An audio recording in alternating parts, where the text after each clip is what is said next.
my legal background, and that I just think we need to make stronger people on the town board.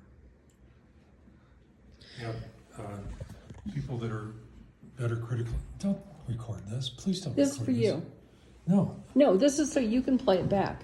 You need to watch yourself. Well, stop it for a minute and let me give it a shot. No, go ahead. Go back. You're going to watch the whole thing. I'll do it from right here.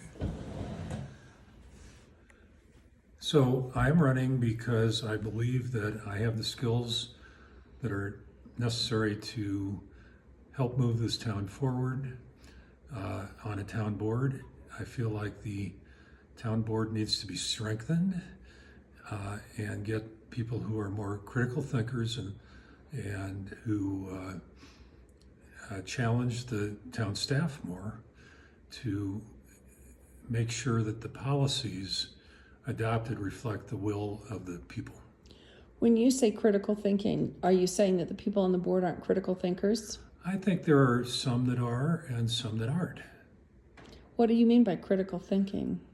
I mean, not accepting things at face value and analyzing and researching and determining and digging deeper into what the issues are.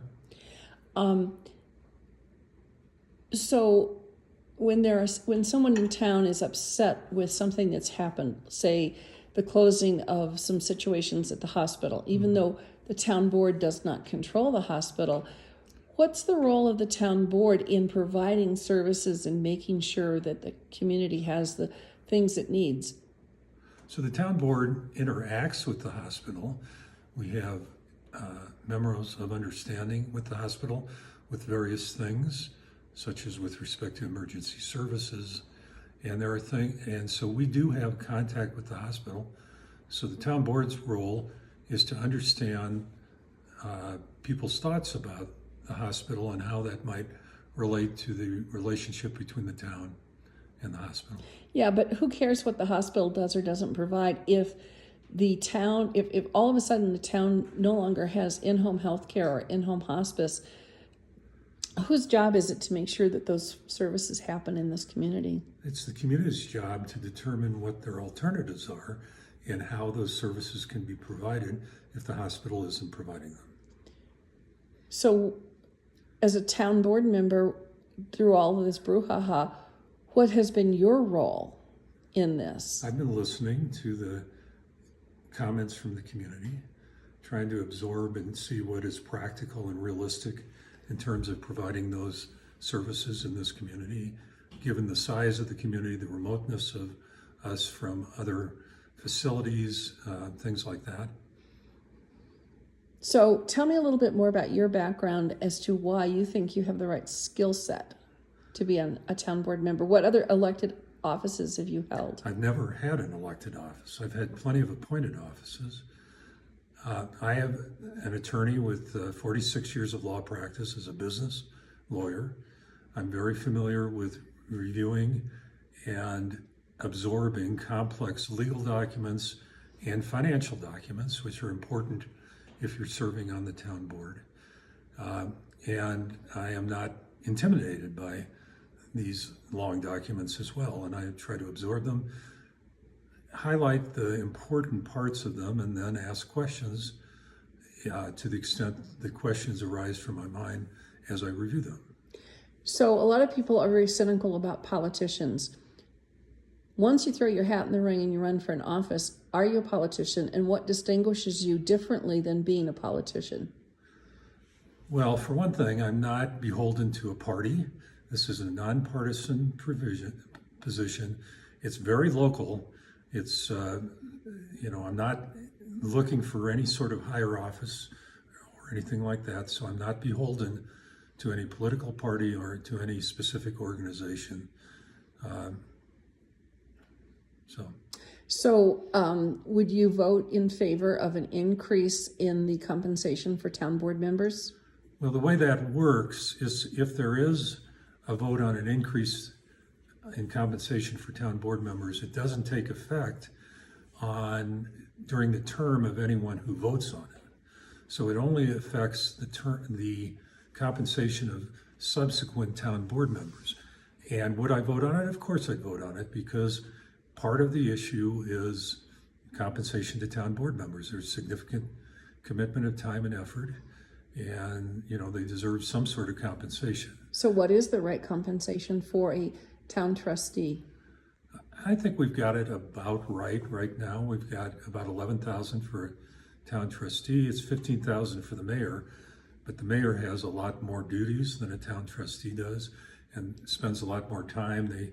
They have to do all the ceremonial things that a mayor does, and it's certainly not a job you're going to get rich on. It's just some recognition of compensation for the time spent.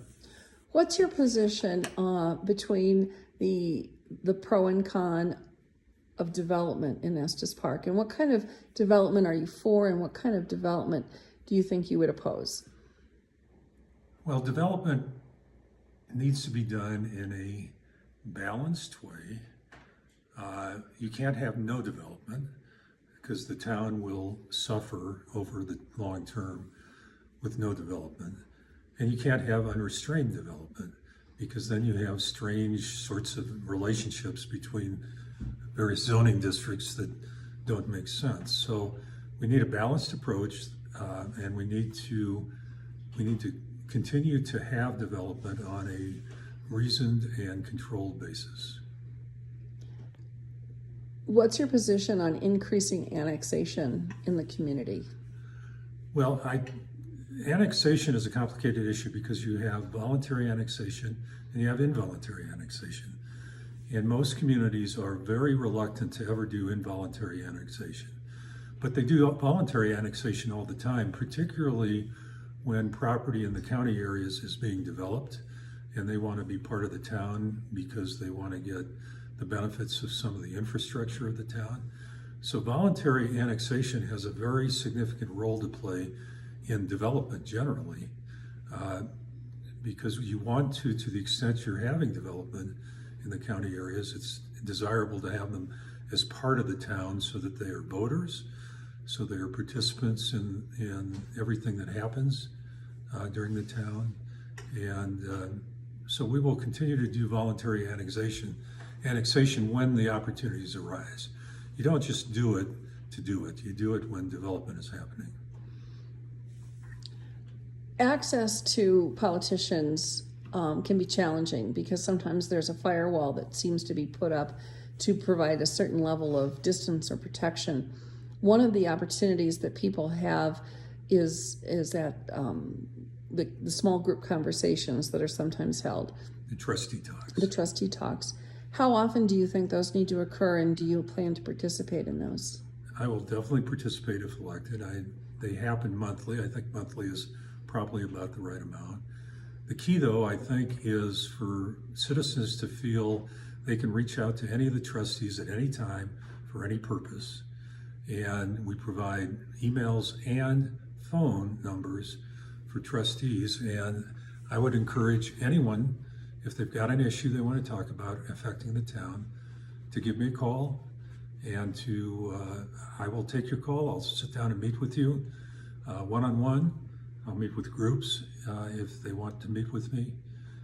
And I think one of the issues that hasn't been happening much is a lot of citizen trustee direct contact, and I would like to make that happen more. And I think in addition to citizens reaching out to me, I intend to reach out to citizens, and particularly to groups, to offer to have community conversations about issues of concern to those groups. There are many issues in town that people would like to vie for. What are two priorities that you feel that you have on your agenda that you might want to see happen in this community as you become a trustee? Well, one thing is I am one of the sponsors of a citizens-initiated noise ordinance. Back in 2017, the town amended its noise ordinance to remove the decibel-based limits on noise and to rely only on a unreasonable noise standard, which is a very subjective thing. And as a result, over the last 4 years, there have been 532 noise complaints to the town, but only 4 citations written. And that, meanwhile, there has been definitely a groundswell of people that are concerned about noise issues. They range everything from construction to